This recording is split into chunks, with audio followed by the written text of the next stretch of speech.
আসসালামু আলাইকুম। ডিম সুন্দরী পাটিসাপটা পিঠা বানিয়ে দেখাচ্ছি। এই পিঠাটা শুধু যে কোনো অনুষ্ঠানের ডালা সাজানোর জন্য দেখতে সুন্দর লাগে না, খেতেও হয় দারুণ মজার। তো আশা করছি আজকের এই ডিম সুন্দরী পাটিসাপটা রেসিপি সবার কাছে ভালো লাগবে।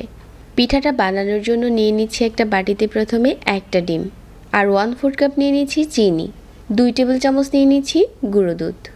এখন এই সবগুলো উপকরণ একসাথে একটা হ্যান্ড উইক্স দিয়ে ভালো করে মিশিয়ে নিচ্ছি। ততক্ষণ মেশাতে হবে যতক্ষণ না চিনিটা গলে যাচ্ছে।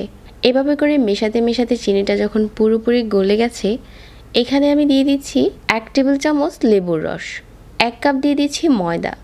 তো এই উপকরণগুলো মিশিয়ে নিচ্ছি, আর এখানে অল্প অল্প করে লিকুইড মিল্ক দিয়ে একটা মাঝারি সাইজের গুলা বানিয়ে নিচ্ছি, যে গুলাটা অনেক বেশি পাতলা আবার অনেক বেশি ঘন হবে না। তো এভাবে করে মিল্কটা দিয়ে অল্প অল্প করে মিশিয়ে নিচ্ছি। মেশানো হয়ে গেছে, তারপর এখানে পরিমাণ মতো লবণ দিয়ে আবারও মিশিয়ে নিচ্ছি। এই মিশ্রণটা যত বেশি স্মুথ হবে আপনার পিঠা তত সুন্দর হবে। এই জন্য এই হ্যান্ড উইক্স দিয়ে ভালো করে একটু সময় নিয়ে মিশিয়ে নেবেন। তো আমি এই মিশ্রণটা এখন একটা চামচে উঠিয়ে দেখিয়ে দিচ্ছি যেটার ঘনত্বটা কতটুকু। এখন এখান থেকে আমি অর্ধেকটা মিশ্রণ আরও একটি বাটিতে নিয়ে নিচ্ছি, আর অল্প একটু ফুড কালার দিয়ে দিচ্ছি। এটা অপশনাল, আপনারা চাইলে এভাবেও বানিয়ে নিতে পারেন, তবে পিঠাটা যাতে দেখতে সুন্দর লাগে এই জন্য একটু ফুড কালার মিশিয়ে নিলাম অর্ধেকটা মিশ্রণে। এখানে আরও একটি ডিম নিয়ে নিচ্ছি, 1 চামচ নিয়ে নিচ্ছি চিনি, আর 1/4 চা চামচ লবণ, 1 চা চামচ নিয়ে নিচ্ছি লেবুর রস, যাতে ডিমের গন্ধটা না থাকে। তো এভাবে করে কাঁটা চামচ দিয়ে ভালো করে ফেটিয়ে নিয়েছি। পিঠা বানানোর জন্য চুলায় প্রথমে প্যান বসিয়ে দিয়ে অল্প একটু তেল দিয়ে দিলাম। প্রথমে যে ডিমটা আমি কাঁটা চামচ দিয়ে ফেটিয়ে রেখেছিলাম ওইটা দিয়ে দিচ্ছি।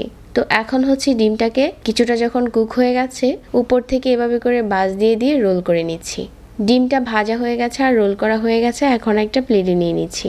তারপর যেই সাদা মিশ্রণটা ছিল ওইখান থেকে গোল চামচ দিয়ে এই একই প্যানে দিয়ে দিলাম। তবে আজকের পিঠাটা আমি তেল ছাড়া বানাচ্ছি, আপনারা এই পিঠাটাতে তেল দিবেন, তেল দিলে খেতে আরও বেশি ভালো হয়। তো এভাবে করে একটা সাদা রুটি বানানো হয়ে গেছে। এখন যে অরেঞ্জ মিশ্রণটা তৈরি করেছিলাম ওইখান থেকে আরও একটি বানিয়ে নিচ্ছি। এখন অরেঞ্জ কালারেরটাও বানানো হয়ে গেছে। এগুলো এখন মোড়ানোর পালা। আমি দেখিয়ে দিচ্ছি যেটা কিভাবে মোড়াতে হবে। প্রথমে আমি সাদা রুটিটা নিয়েছি, ডিমের এই রোলটা মুড়িয়ে নিচ্ছি। তো এভাবে করে 2টা কালারের রুটি একসাথে করে মুড়িয়ে নিয়েছি। আর এখন আমাদের পাটিসাপটা পিঠার পুরোপুরি মোড়ানো হয়ে গেছে। একটা সাইড থেকে কেটে নিচ্ছি। আপনারা চাইলে এই পিঠাটা তেল দিতে পারেন, তবে আজকের পিঠাটা আমি তেল ছাড়াই বানিয়েছি। এখন একটা প্লেটে পরিবেশন করার পালা। এভাবে করে পরিবেশন করে দিলে ডিম সুন্দরী পিঠাটা দেখতে শুধু সুন্দর হয় না, খেতেও দারুণ মজার হয়। যে কোনো অনুষ্ঠানের ডালা সাজানোর জন্য এই ডিম সুন্দরী পিঠার কোনো ঝুড়ি নেই।